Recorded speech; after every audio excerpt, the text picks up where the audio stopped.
Hey everybody, how's it going? It's me, Logan Joyce, aka Suburban Yinzer. In this video, I'm going to be talking about my opinions, my analysis on the Battle of Chancellorsville, Virginia, April 30th, 1863 to May 6th, 1863. And what do I feel about the Battle of Chancellorsville, and what's my analysis of it? What do I feel about it? Because many people, first of all, don't know about the Battle of Chancellorsville. Many people don't know that it was one of General Lee's greatest strategical victories of the whole war.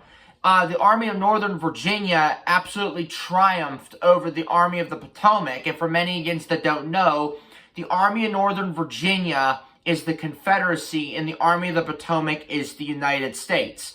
So General Lee, commanding the Army of Northern Virginia of the Confederate Army, triumphed. And they were fighting on their home state of Virginia.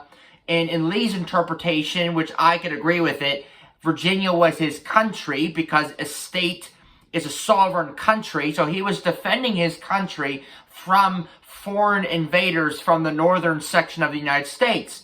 So during that time, my father's ancestors, so my third great-grandfather, Henry Riebel of Germany, and my fourth great-grandfather, Henry Christian of Germany. So Henry Riebel and Henry Christian were son-in-law and father-in-law. They were both from Hessen, Germany, and they both immigrated to the south side of Pittsburgh in the 1840s and 50s.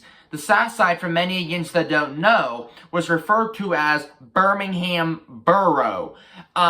And many against don't know this. Many people in Pittsburgh have no clue that Southside, or the Flats, so to speak, was referred to as Birmingham.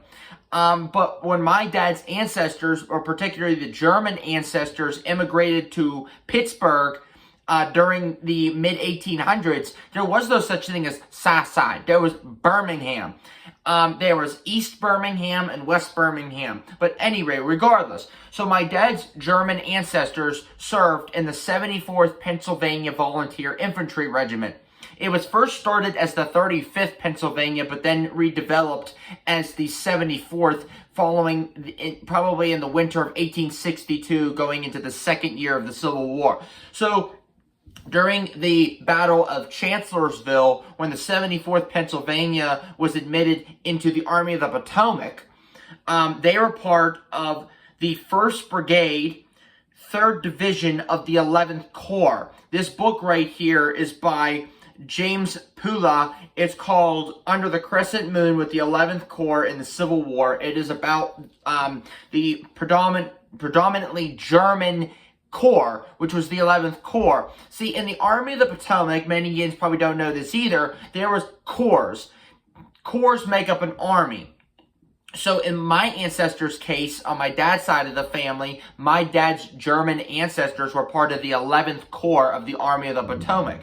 So the 1st Brigade was commanded by General Alexander Schimmelpfennig. And Alexander Schimmelpfennig was naturally from Germany with the last name Schimmelpfennig. That is literal German, like 100% Deutsch. And so, and then the 3rd Division of the 11th Corps was commanded by General Karl Schurz. Okay, so as you can see, you're starting to see a wee bit of a pattern here of the German ethnicity, or the German names that dominate this 11th Corps. Now, the 11th Corps was commanded by Franz Sigel, and another German from Germany. Now, Franz Sigel was then replaced by General Oliver Otis Howard, commanding the 11th Corps during the Battle of Chancellorsville. Now, commanding the Army of the Potomac was General Joseph Hooker, and many against probably have heard of Hooker, and the term Hooker actually comes from the Civil War, from General Hooker commanding the Army of the Potomac. We all know about the women being called hookers. Well, that's where it comes from, but I'm not going to get into it. But regardless, General Hooker was was pretty incompetent. Basically, every single commander of the Army of the Potomac, so to speak, was pretty incompetent, and really didn't measure up to the mastermind genius that General Robert E. Lee was, commanding the Army of Northern Virginia. So when Hooker wanted to fight Lee down in Virginia, the expectations were high. The interest in the war was getting pretty low in the north, the morale, and in the northern section of the United States, predominantly the Union, was getting pretty fed up with losing battle after battle after battle with Lee. And not only with Lee, but also Thomas J. Stonewall Jackson. Yins probably know Stonewall Jackson. Between the minds of Jackson and Lee, you had a nucleus of military genius that could never be beaten. And that is probably why Chancellorsville is one of the greatest Confederate victories of the war, because you have Lee and Jackson coming together and strategically defeating and embarrassing the Army of the Potomac, and predominantly taking the edge over the Union entirely, and possibly going to win their independence and defeat the Union and basically create their own independent Confederate States of America. But regardless, what happened during the Battle of Chancellorsville, just a brief analysis, what really went on during the Battle of Chancellorsville. Now, in the perspective of my German ancestors, Henry Riebel and Henry Christian of the 74th Pennsylvania 1st Brigade, 3rd Division of the 11th Corps. Now, the 11th Corps, going back to General Howard, for many Yins that don't know this either, General Howard was a Native American. Now, a Native American, for many of us, we think of the, let's just say the politically incorrect term of Indians. Well, that's not what they refer to themselves as in the 1800s. The Native American label was referred to by people like myself that were born on American soil, that were natives to the American continent, to the United States. They were known as Native Americans. So General Howard was commanding the 11th Corps, which is literally 75% German immigrants, as my ancestors were, that were serving the 11th Corps. Now, originally, there were 3 ancestors in the 11th Corps. They were Reinhardt Christian. Reinhardt was killed in the Battle of Second Bull Run, or a.k.a. Second Manassas, to all y'all down in Dixie. And so he was killed at 20 years old. So the remainders of my ancestors were Henry Riebel and Henry Christian, my blood direct ancestors. And so now Howard hated the Germans. He was not only a prejudiced, anti-immigrant, anti-foreign person who hated anybody who wasn't born a nativized American, or a nativist American, so to speak, but he also hated alcohol. He was one of those, let's just say, reformed, radical Protestant Christians who thought that alcohol was the devil and it needed to be banned on all terms.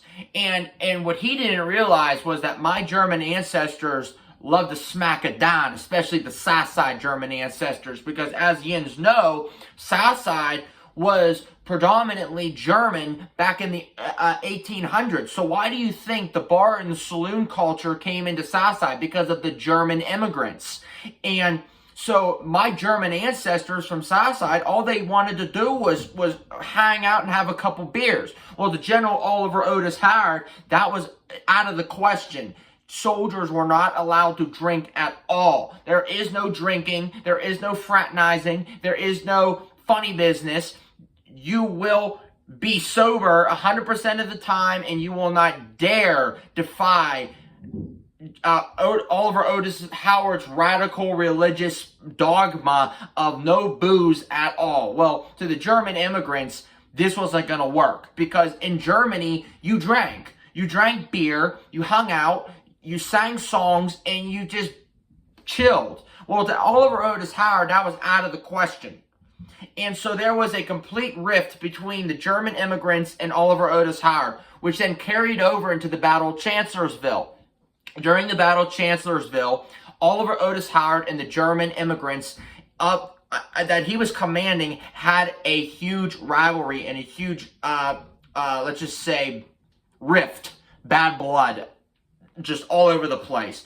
And so Oliver Otis Howard looked down upon my German ancestors and their German commanders. So during the Battle of Chancellorsville, Thomas Stonewall Jackson was completely flanking the 11th Corps. He was setting up his troops while my commanding generals, or my German ancestors' commanding generals like Schimmelpfennig and Schurz, were literally warning him time after time after time. General Howard, we are being flanked. General Howard, the enemy is setting up. General Howard, we are going to get smashed.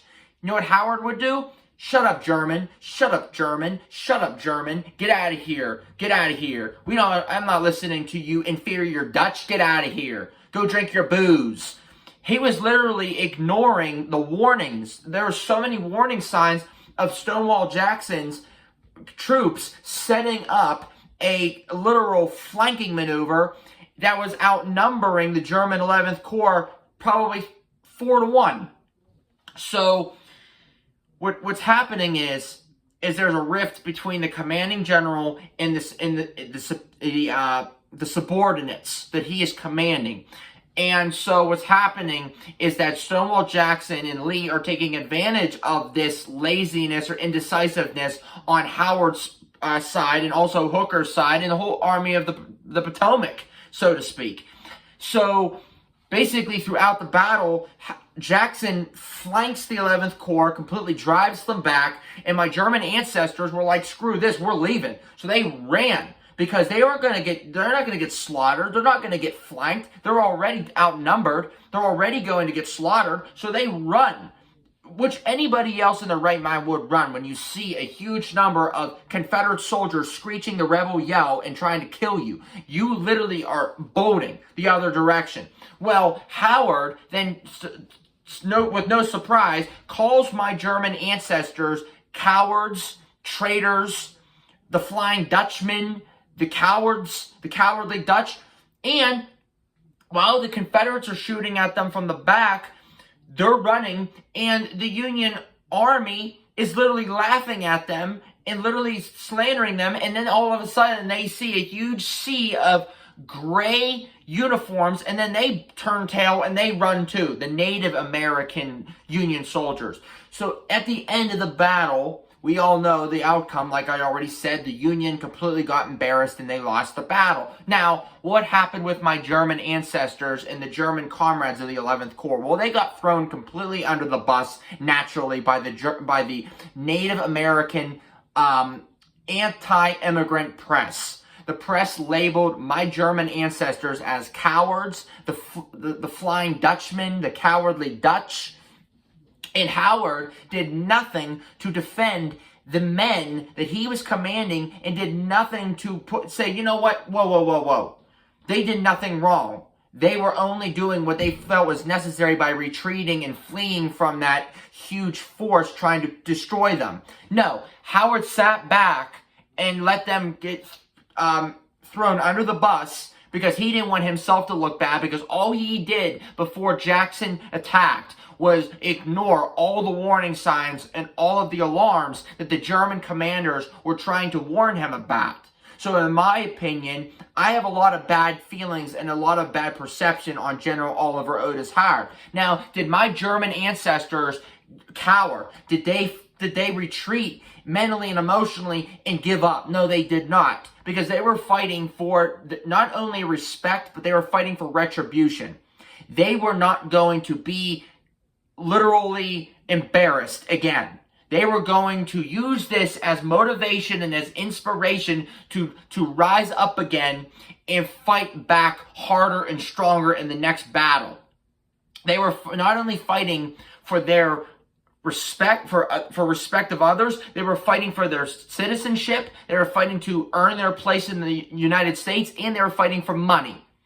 And for the futures of their children and grandchildren.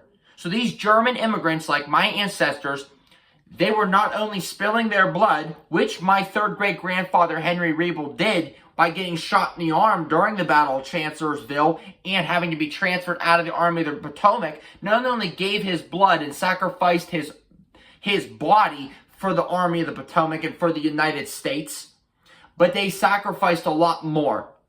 And they were not going to stand on and allow themselves and their comrades from Germany to be slandered and defamed. So during the next battle, the Battle of Gettysburg, almost a month later, July 1st, 2nd, and 3rd, 1863, the greatest battle of the American Civil War, the Germans, my ancestor, Henry Christian, who was the only blood relative of the Union Army at the Battle of Gettysburg, he and his German comrades of the 74th Pennsylvania under the 11th Corps stood their ground. These Germans, these Dutchmen, or aka the Flying Dutchmen or the Cowardly Dutch, they weren't cowardly that day. They weren't flying that day. They stood toe-to-toe and they fought ruthlessly, ferociously. They might have retreated back to Cemetery Hill, but once they went back to Cemetery Hill, they stood their ground, and they defeated the Confederacy and drove them back down the Mason-Dixon line. Now, I am not saying that I'm proud that Lee lost, but I'm not saying I'm happy that the Union won anyway, because I have ancestors on both the Confederate and Union sides. But me as a historian and American, I love both sides of the history, and I respect both sides of the war.